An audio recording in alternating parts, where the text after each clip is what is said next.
আসসালামু আলাইকুম। আমার এই সবুজ খাঁচার মধ্যে ৬টা খোপ আছে। আমি প্রথম ব্যাচের বাচ্চা ছিল ৩টা, ওদেরকে আমি ছেড়েই পালছি। দ্বিতীয় ব্যাচের বাচ্চা ১৩টা, ওদেরকে আমি একটা খোপে রাখছি। তো এরা হচ্ছে আমার তৃতীয় ব্যাচের বাচ্চা। তৃতীয় ব্যাচের বাচ্চা ছিল ১০টা। এই ১০টা বাচ্চাকে এতদিন আমি স্টিলের খাঁচায় লালন পালন করতাম। তো আজকে ওদের বয়স ২ মাস। তো ওদেরকে আমি এই সবুজ খাঁচার মধ্যে রেখে দিব। তো আমার সবগুলা বাচ্চা স্টিলের খাঁচা থেকে সবুজ খাঁচায় রেখে দিলাম। এবার এদেরকে খাবার পাত্র, পানির পাত্র দিয়ে দিলাম। আমার স্টিলের খাঁচাটা একেবারে খালি করে ফেললাম। তো এখন আমি এই স্টিলের খাঁচাটাকে এই নতুন বাচ্চাদের জন্য তৈরি করব। প্রথমেই খাঁচার মধ্যে একটা পুরান কাপড় বিছিয়ে দিব। আমার বাসার একটা পুরানা পর্দা ছিল, এই পর্দাটাই বিছিয়ে দিলাম।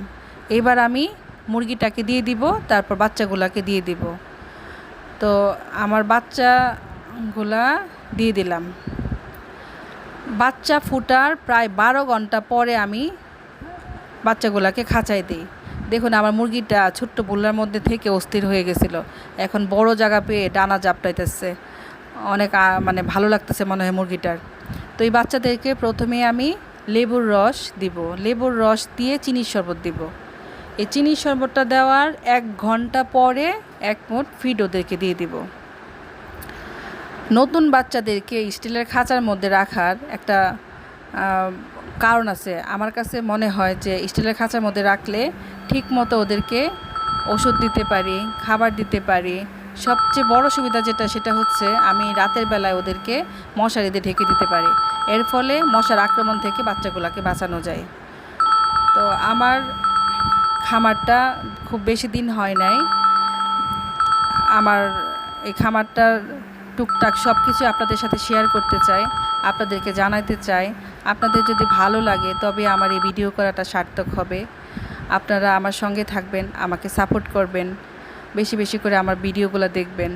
এই যে দেখুন আমি আমার বাচ্চাগুলোকে ফিড দিয়ে দিলাম, ওরা এখন ফিড খাচ্ছে।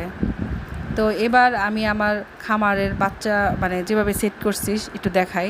এখানে আমি আমার এই নতুন বাচ্চাগুলোকে রাখলাম। আমার আরও একটা মুরগি প্রায় ফুটবে বাচ্চা, ওইগুলাকেও আমি এটার সাথে অ্যাড করে দিব। এই যে এখানে হচ্ছে আমার তৃতীয় ব্যাচের বাচ্চা, যাদেরকে একটু আগে রাখলাম তারা। আর এই যে এরা হচ্ছে আমার দ্বিতীয় ব্যাচের বাচ্চা।